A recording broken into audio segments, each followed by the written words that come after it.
Muchísimas gracias, querida decana, por esta presentación tan amable. Muchísimas gracias a la facultad y a la Universidad de San Damaso por esta invitación. Es para mí un honor y un placer estar aquí en un lugar donde me encuentro siempre muy a gusto y muy bien recibido. Bien, yo voy a hablar del proceso de cristianización de Armenia, no tanto desde el punto de vista estrictamente histórico, cuanto lo que interesa a la configuración del relato de la cristianización y como marcador de identidad de Armenia y de los armenios. Desde el punto de vista textual, las fuentes principales para el conocimiento de la cristianización de los armenios son los grandes historiadores del periodo de la gran literatura en armenio clásico, de la que habló la semana pasada la profesora Sambito. Fundamentalmente los textos que vamos a citar están extraídos de Fausto de Bizancio, de Moisés de Corene y de Agatángelos. Como ven por los títulos y por la datación, fundamentalmente es de este periodo de la gran literatura armenia del siglo V. Es decir, que por tanto son textos que se componen con una cierta distancia no exagerada, pero ya una cierta distancia cronológica con respecto a los hechos que describen. Y sobre todo, el relato que narran, aunque varía en detalles, es en cierta medida coincidente. Entonces, bueno, hacer una interpretación histórica de los datos de estos historiadores tiene una cierta complejidad, como vamos a ver. Bien, lo que más interesa desde el punto de vista identitario de la Iglesia, para la Iglesia armenia, es afirmar los orígenes apostólicos de la Iglesia armenia. De hecho, nosotros cuando hablamos de la Iglesia armenia, hablamos de la Iglesia apostólica de Armenia, porque tiene, a diferencia de la Iglesia de Constantinopla, orígenes apostólicos. Y esto, digamos, es algo muy importante para ellos y para, digamos, la propia configuración o definición de la iglesia armenia. Según las leyendas de la fundación de la iglesia armenia, son dos los apóstoles que fundan la iglesia armenia. Sant Tadeo, que es uno de los 72 discípulos apostólicos, tal como recoge Fausto, ¿verdad? Y Moisés de Corene. La llegada de Armenia de Sant Tadeo está ligada con una de las grandes historias de la cristiandad oriental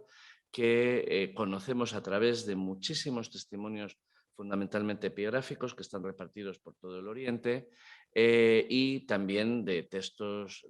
literarios, que es la famosa historia de la curación milagrosa del rey Abgar de Edesa mediante, digamos, el retrato no hecho por mano humana del rostro de Jesús. Y toda la correspondencia que el propio Abgar mantiene con Jesús y con Tiberio contando su curación de la lepra, ¿no? Es decir, que por tanto esa llegada de Sant Tadeo a Armenia estaría, digamos, vinculada a la iglesia de Edesa, que tiene unos orígenes muy antiguos vinculados con la presencia de judíos en la propia ciudad de Edesa. También estaría la iglesia de Armenia fundada por San Bartolomé y ambos sufrirían el martirio en tierras armenias. Bien, de esto ya se ha hablado mucho en todas las conferencias, es decir, es forzoso explicar que la Armenia del momento de la cristianización es muchísimo más extenso de lo que hoy en día es la República de Armenia.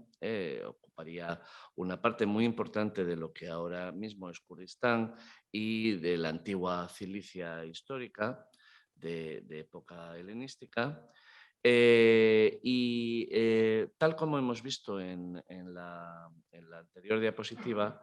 los historiadores sí que tienen claro que, por así decirlo, la cristianización de Armenia tiene dos focos de dos orígenes distintos que de alguna manera van a configurar una cierta tensión en el origen de la cristianización de Armenia. Por un lado, los orígenes sirios, es decir, los orígenes que radican fundamentalmente en Nisibis o en Edesa. Y de hecho sabemos que el primer intento de creación de un alfabeto para la lengua armenia parte de estos orígenes siríacos. Esto nos lo cuenta Fausto, sobre también evidentemente la búsqueda del Arca de Noé en el Monte Ararat, que se trata de una leyenda muy, muy antigua, y también la historia de este primer intento fallido de creación del alfabeto armenio por parte del obispo Daniel, tal como nos cuenta Moisés de Corinto. Bien, pero digamos, la segunda línea de entrada del cristianismo en Armenia, que es, por así decirlo, la que se consolida de una manera más efectiva, proviene de Capadocia, que, como sabemos, es una región que tiene una importancia clave en la configuración de la patrología cristiana oriental, y de Capadocia procede el evangelizador, por así decirlo, entre comillas, oficial de Armenia, al que llamamos San Gregorio el Iluminador, ¿no? Es de familia noble, de una familia muy importante de la nobleza armenia, conectada además con la nobleza del Imperio Parto y de los finales del Imperio Parto, porque ya, digamos, todo este proceso se produce en el momento de crisis de disolución o de desaparición del Imperio Parto y sustitución por el Imperio Sasánida. Y este Gregorio recala o vuelve a su tierra, Armenia, durante el reinado de Tiridates III, desde Cesarea de Capadocia, donde había sido cristianizado y donde luego volverá para ser consagrado obispo. Esta conexión con Cesarea de Capadocia, la actual Kayseri de Turquía, es, como digo, muy importante por la configuración de Cesarea de Capadocia como un núcleo cultural muy relevante en esta época, y por el hecho de que la Iglesia, digamos, el catolicosado de Armenia durante mucho tiempo es hereditario y son los sucesores de Gregorio que, digamos, heredan el catolicosado, solo vuelven a Cesarea para ser consagrados allí. Bien, como todas las, digamos, historias de cristianización, digamos, tienen o pasan por una etapa de dificultad, ¿no? Tiridates, tortura de muchas maneras, esto, digamos, digamos la historia es muy prolija en los datos de las torturas a las que Tiridates somete a Gregorio, le encierra en prisión, todavía se puede ver, digamos, la cárcel, se puede visitar la cárcel de San Gregorio, y en ese momento, huyendo de la persecución de Diocleciano, llegan a Armenia unas santas mujeres procedentes del Imperio Romano a las que Tiridates martiriza. Este martirio tiene lugar muy cerquita de Etmejin, que es actualmente la sede del patriarcado de estas vírgenes romanas, termina provocando que Tiridates sufra una serie de enfermedades hasta el punto de que se convierte en un jabalí, como vemos en el icono aquí representado. Y de todas estas enfermedades le cura milagrosamente San Gregorio el Iluminador. Bien, la cuestión entonces es que, tal como se nos narra en los historiadores armenios, la conversión se produce de una manera que podríamos describir de carácter piramidal, es decir, es el rey el que, después de, digamos, de su dureza de corazón con respecto a San Gregorio, y visto que le cura de todos los males que le afligen, el rey decide bautizarse y después del bautismo del rey se produce el de la reina, todos los nobles, el ejército a orillas del Éufrates, etc. Esto, hay dudas acerca de la, digamos, de la fecha real histórica de este evento. Podría ser en el 301 o en el 314, sobre esto hay discusión. Pero lo cierto es que, como pueden ver, digamos, sería un proceso, digamos, en cascada, ¿no? Y de efecto piramidal, ¿no? Durante los 7 días, 4 millones de armenios se bautizan, se destruyen los templos paganos, se consagran obispos, es decir, se crea toda esta iglesia a partir de este momento. Con este modelo, podríamos decir, tendríamos un agente 1, que es el misionero, el príncipe, digamos, que es el primer converso, luego la nobleza y luego, digamos, de manera extensa todo el pueblo. Claro, el modelo de conversión piramidal tiene otros paralelos, digamos, dentro de la tradición histórica que todos conocemos muy bien. Por ejemplo, sería el modelo de la conversión de Bulgaria, el modelo de la conversión de Rus a Kiev. Es decir, en líneas generales podríamos decir todos los modelos históricos de conversión del Oriente cristiano, que, digamos, reciben una explicación, ¿cómo voy a decirlo? Están configurados a la manera de la historia bizantina de la creación de la gran iglesia por parte de, o en el momento de la conversión de Constantino. Claro, nosotros, digamos, tenemos algunos datos que efectivamente sí que favorecen esta interpretación de la conversión de carácter piramidal. Es decir, ya hemos visto que efectivamente el catolicosado de Armenia permanece como una categoría hereditaria para los descendientes del propio Gregorio el Iluminador.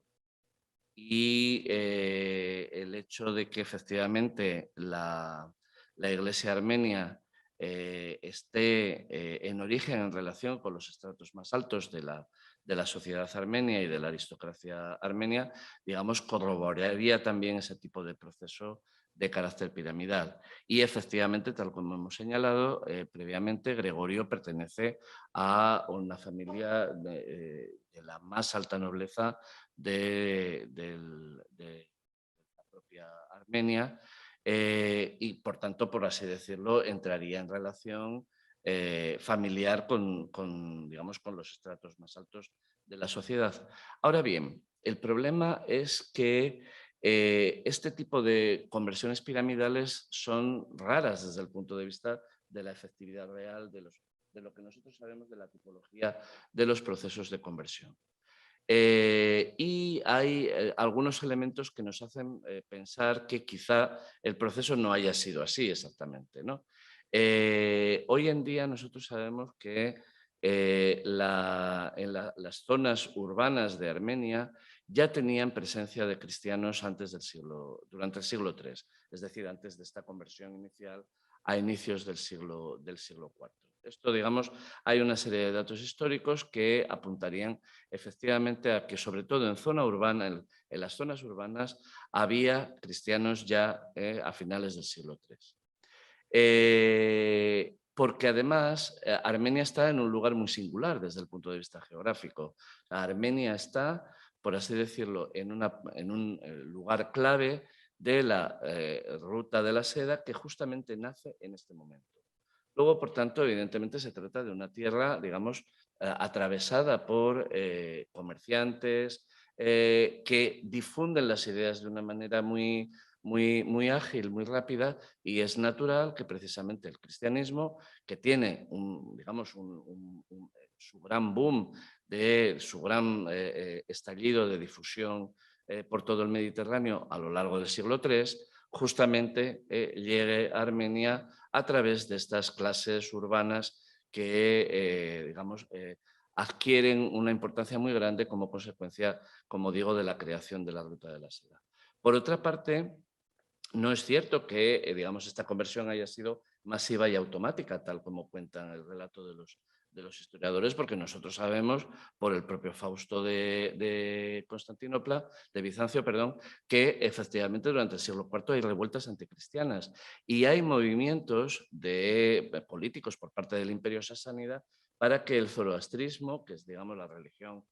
más o menos oficial del Imperio sasánida, se mantenga como religión en Armenia, porque, digamos, ese mantenimiento del zoroastrismo sirve para, o iba a servir al Imperio sasánida para el control político también de la zona de Armenia. Luego, por tanto, como vemos, es difícil seguir atendiendo a este proceso de cristianización piramidal, que por otra parte, por ejemplo, en otros lugares como Bulgaria sabemos que no fue así. Es decir, aunque el relato histórico nos cuente el bautismo del príncipe Boris Miguel y la conversión luego de la nobleza y de todo el pueblo en Bulgaria, nosotros sabemos que es exactamente de otra manera. Es decir, son los prisioneros de guerra de origen bizantino cristianos los que van configurando una clase urbana donde el cristianismo se va asentando, desarrollando, y digamos, ese empuje de las clases urbanas nuevas es el que va a dar lugar al cristianismo de Bulgaria. Luego, por tanto, como digo, el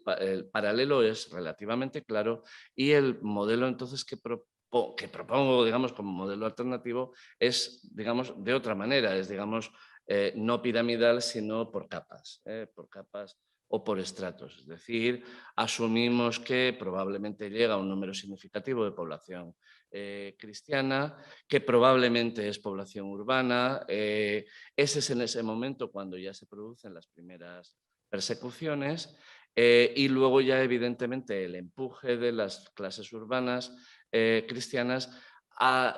fuerza, por así decirlo, a los gobernantes a asumir el hecho de que el cristianismo es un modelo político de prestigio. En este caso, en el caso de Armenia, es evidentemente un hecho de carácter innovador, porque todos sabemos que Armenia es el primer país que declara el cristianismo como religión oficial. Luego, por tanto, digamos, ahí Armenia estaría en la vanguardia de esa asunción de un modelo político de prestigio de carácter cristiano, y finalmente ya se daría la conversión del príncipe, es decir, se trataría de un proceso, digamos, que sigue una dinámica distinta del propuesto por los historiadores. Ahora bien, como decía antes, entonces ahora enlazo y quizás se entiende mejor lo que quería decir al principio, ¿de dónde sale o de dónde sacan los historiadores ese modelo, digamos, esa propuesta de carácter piramidal? Pues como digo, digamos, del prestigio de la cristianización de Constantino.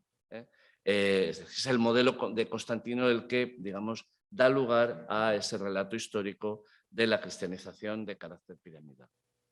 Bien, además de eso, nosotros sí que sabemos que la educación es clave en la difusión del cristianismo. Agatángelo efectivamente ya nos dice que Tiridates ordenó que se llevaran a muchos niños de diversas partes de Armenia para hacerlos maestros y que efectivamente se les, digamos, distribuía en dos categorías. Esto es muy interesante. Unos para que aprendieran el siríaco, digamos, en la conexión en el reconocimiento de estas raíces siriacas de la cristianización de Armenia. Otros, según dice Agatángelos, para que aprendieran el griego, digamos, en la conexión con este origen de Cesarea de Capadocia. Esto es muy interesante porque evidentemente nos da, digamos, una confirmación de este origen dual de la cristianización de Armenia. Pero luego también es muy importante tener en cuenta el papel del eremitismo en la difusión original del cristianismo.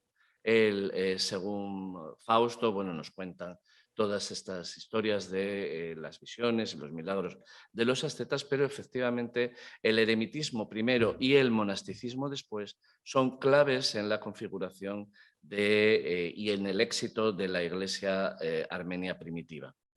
Bien, sobre la invención del alfabeto no me voy a extender mucho porque sé que la profesora Sambito ha hablado, también ahora nos ha contado algo el profesor López Chala, pero evidentemente si hay algo que contribuye al éxito radical de la Iglesia de Armenia y del proceso de cristianización es la invención del alfabeto.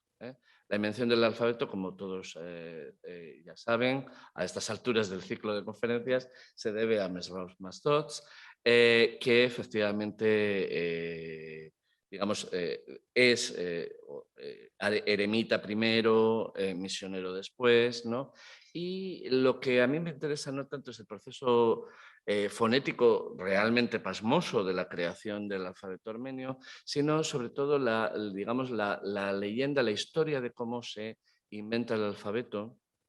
porque efectivamente, tal como se nos dice, nos cuenta Moisés de Corene, no es, digamos, un proceso de estudio, análisis realmente complicado de cómo se crean signos nuevos para, a partir de un alfabeto muy pequeño como es el del griego, crear un número muy grande de signos para un sistema fonológico enormemente complicado como es el de la lengua armenia con respecto a o en comparación al griego, y uno todavía muchísimo más reducido como es el caso del siríaco, que evidentemente es el que no servía de ninguna manera para un sistema fonológico tan complicado como el del armenio, ¿no? Pero lo que nos cuenta es que efectivamente lo vio como una especie de iluminación, lo vio como una visión en su corazón y una mano que escribe sobre la piedra las vocales, primero las vocales, ¿no? Igual que cuando se escribe sobre la nieve. La historia realmente es muy bonita, tal como la cuenta Moisés de Corene, y en ese momento, por así decirlo, en el corazón y en el espíritu de Mesrop Mastots es cuando realmente se va combinando estas nuevas letras para dar lugar al alfabeto y luego inmediatamente después al gran proceso de traducción de primero de los textos bíblicos. Curiosamente se empieza por proverbios y es un proceso de selección muy curioso. Y luego, como estábamos diciendo antes, esto da lugar a, digamos, a un proceso educativo que, como vemos, es clave en todo este proceso de la cristianización de Armenia. Bien, lo más importante de todo esto es que tanto el cristianismo como el alfabeto se vinculan de una manera inextricable con la identidad armenia. Es decir, la identidad armenia no se puede entender de ninguna manera a lo largo de toda la historia de Armenia, sea como país independiente, sea como país sometido a otros imperios, sea, digamos, en todo el proceso de la trágica historia del siglo XX hasta nuestros días, como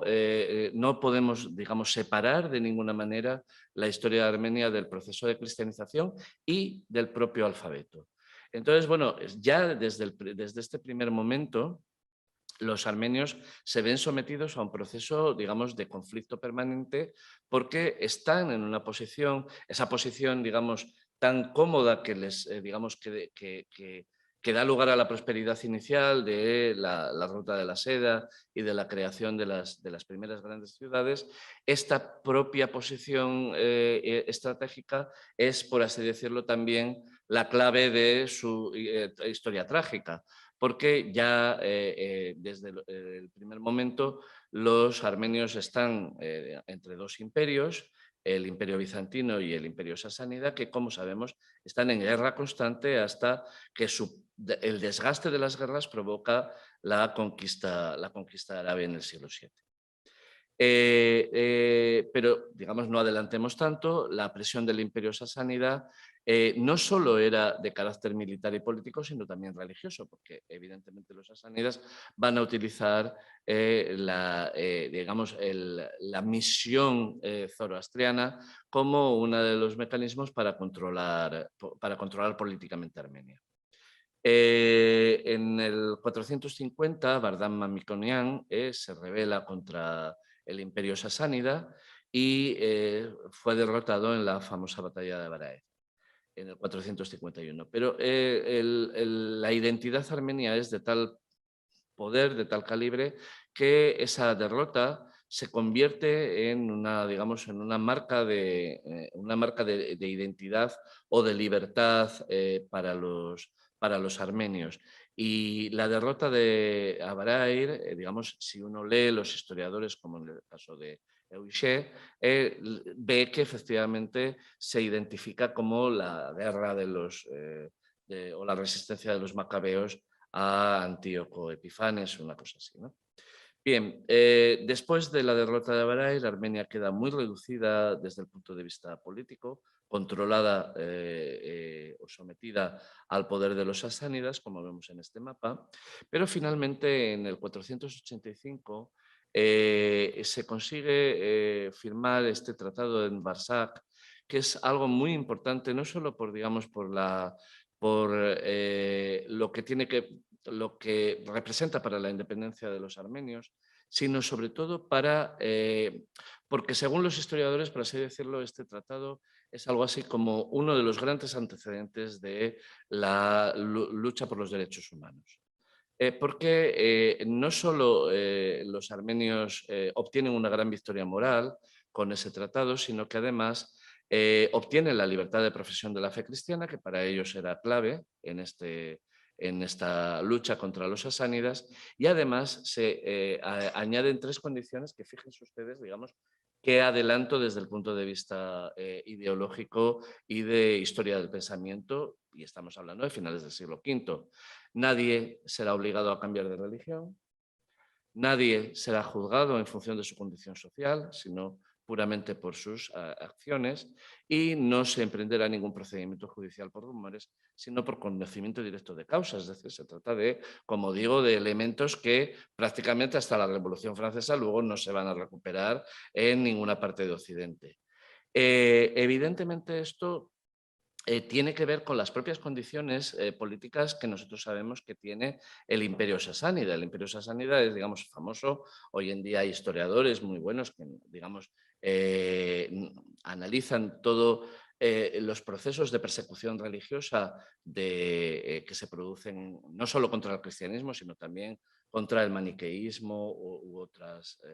confesiones, el madaquismo durante el Imperio Sasánida, y lo que caracteriza no es la persecución religiosa al Imperio Sasánida, sino las ejecuciones de carácter extrajudicial, es decir, la ausencia de control, por así decirlo, legal en el Imperio Sasánida. Luego, por tanto, el Tratado de Barsac en ese sentido es un mecanismo de defensa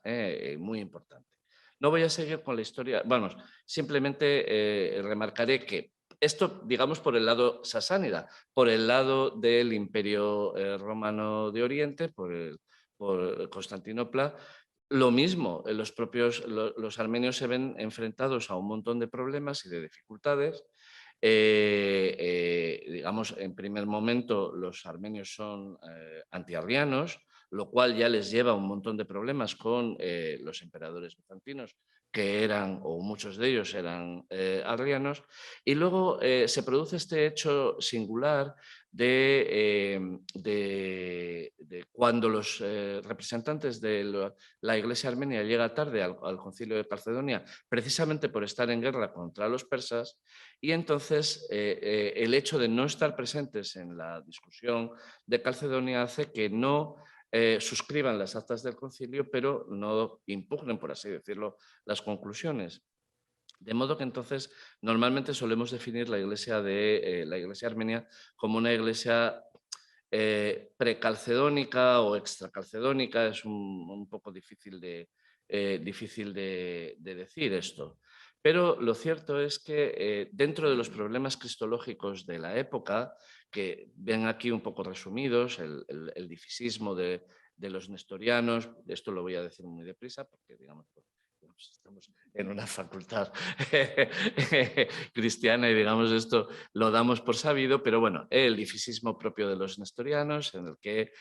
Cristo comparte 2 personas que son independientes y justapuestas. El monofisismo, digamos, que también es extracalcedoniano, ¿no?, que defiende la existencia de 2 naturalezas de Cristo que no están separadas, pero están confundidas, y es la naturaleza humana la que se ve absorbida, dice la metáfora, como igual que el océano consume una gota de vinagre.